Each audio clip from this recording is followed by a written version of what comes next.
the APEC conference, being held in the city of San Francisco, is a sudden and miraculous cleanup that has happened across the city, where many people have asked, hey, this has been, let's all be honest. By the way, I love San Francisco. Nobody loves California more than I do, even just as a visitor. I think it's the most beautiful state in the country, bar none. That said, let's be real about San Francisco, Los Angeles, and the level of just like street crime and just like public disarray, drug use, fentanyl, homelessness, etc., public defecation, etc. It's not a fun place to live.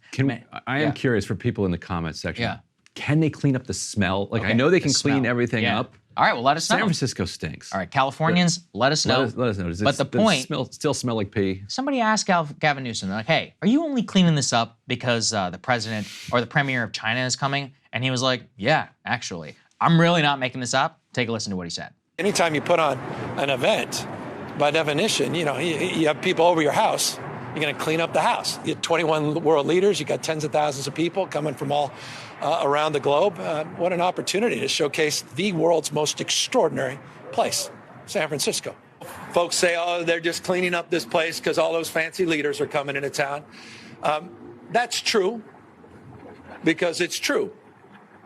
But it's also true for months and months and months prior to APEC, we've been having different conversations. That's true. Because it's true. It's true. You can't make this up. And I actually thought Peter Doocy over at Fox asked the White House a great question. And he was like, hey, why does the president care more about what Xi Jinping thinks of San Francisco than people who live in San Francisco? And they're like, oh, we just totally reject the premise of your question and all of that. And to a certain extent, with the whole Gavin Newsom thing, it's not that they don't have a point, Ryan, that cities, you shouldn't spruce something up nicer whenever somebody's visiting. But I think that the drastic comparison from where things were to how things are today is why a lot of people who live in these cities are pissed off about it, because they're like, wait, so you could have done this the entire time. It's just that we lost, net 300,000 people from our state, that we've had mass property crime, that, so many people I know in San Francisco, they had to leave, including people in my own family, just because they straight up didn't feel safe, just like doing the very basics of their day-to-day life. And that actually really comes through in a local news report from San Francisco with some residents and interviews. Let's take a listen to that. While San Francisco is in the spotlight for the Asia-Pacific Economic Conference, city leaders are making sure the city shines. Tourism is our business here in San Francisco, and we need to focus on making sure that the tourist dollars still come back. Caltrans repaving major roadways like the Harrison Street off-ramp from the I-80. BART doubling down by deep cleaning their stations overnight more often. The city had gotten a little bit dingy over time. Scrubbing and power washing is happening all over the city. Yeah, the bottom of my shoes look clean. It's noticeable how clear the streets look and how few homeless encampments there are on major thoroughfares. Having been a longtime resident in the Bay Area, you just naturally start to wonder of houseless folks being displaced. Public Works is installing decorative crosswalks in North Beach and Chinatown, and the Webster Street pedestrian bridge in Japantown was recently repainted. The Yerba Buena Gardens at the Moscone Center are decked out with new colorful landscaping and murals, paid for by the Clean California grant, just in time for the 20,000 high-profile CEOs and heads of state coming into town next week. Must be nice. Looks like a beautiful city, doesn't it? Not the one I remember, though, from the last couple of years. It looks clean, but once the company leaves, you look under the bed, you open the closet, all the crap pours out. You didn't really clean it. You just shoveled everything away. Yeah, actually, but then my question was like, well, what the hell happened? And then also, my big one is the city and Gavin Newsom. This is what I really want to talk to you about. The city and Gavin Newsom, and this really extends to what we're going to talk about next, about the I-10 in California, or in Los Angeles, have claimed now for years. They're like, we can't do anything about this. The Ninth Circuit has tied our hands. We're not allowed to clean up homeless encampments because of the specific judicial rule. Well, that's not congruent with the fact that they just did it.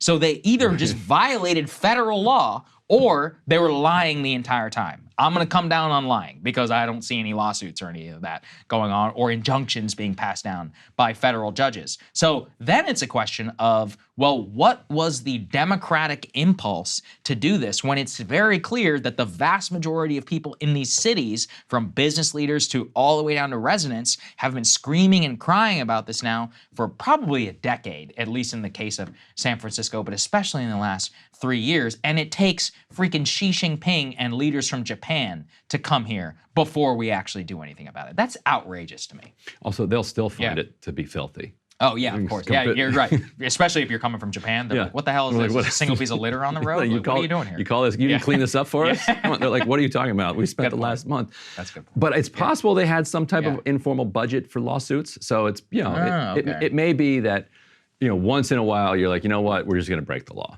Okay. And we're going to let these people sue us, and we'll figure it out after company leaves.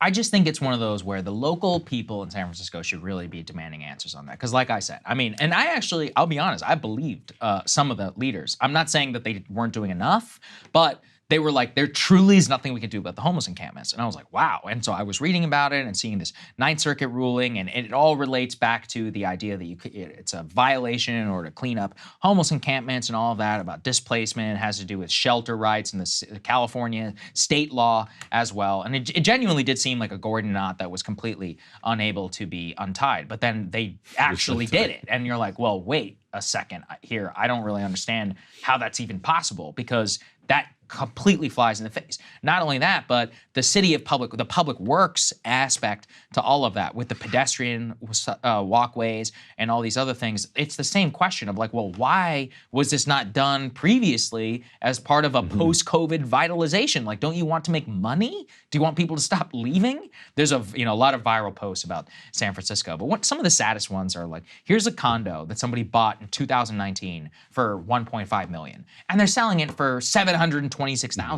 I mean, yeah, it's funny at a certain point, but it's also like, hey, that's somebody out there who's out $700,000 and is probably upside down on their mortgage and near near bankruptcy. That's actually not funny at all. Right. And there's a lot of people who are like that. Probably middle class folks who are on the outskirts or dependent on that for jobs. So it's not always just the big tech people who are paying the price. And look, I mean, I'm only saying this because out of love, truly. I'm not just one of those people from Kansas who's like, screw San Francisco, who's never even been. I love that city. I think it's awesome, and all of these places. So it's a tragedy, in my opinion, that it took so long.